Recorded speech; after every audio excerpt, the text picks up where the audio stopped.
Aujourd'hui, frères et sœurs, le don de la crainte conclut la série des 7 dons de l'Esprit Saint. La crainte de Dieu ne signifie pas avoir peur de Dieu. Nous savons bien que Dieu est le Père, qu'il nous aime, qu'il veut notre salut et qu'il nous pardonne toujours. C'est pourquoi il n'y a pas de raison d'avoir peur de lui.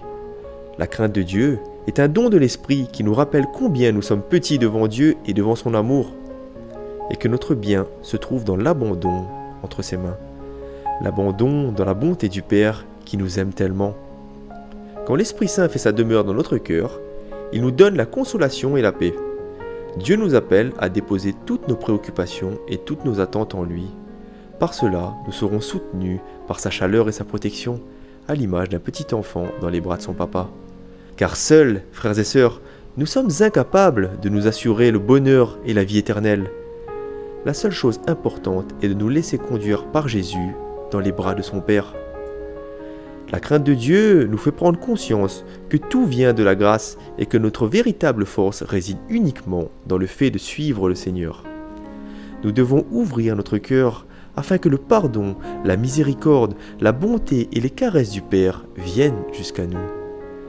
Lorsque nous sommes envahis par la crainte, nous sommes poussés à suivre le Seigneur avec humilité, docilité et obéissance.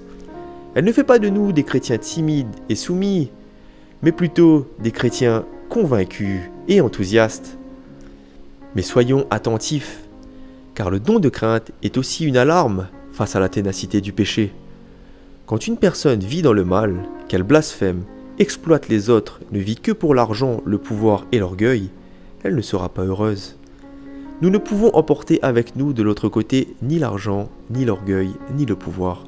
Nous pouvons simplement emporter l'amour du Père.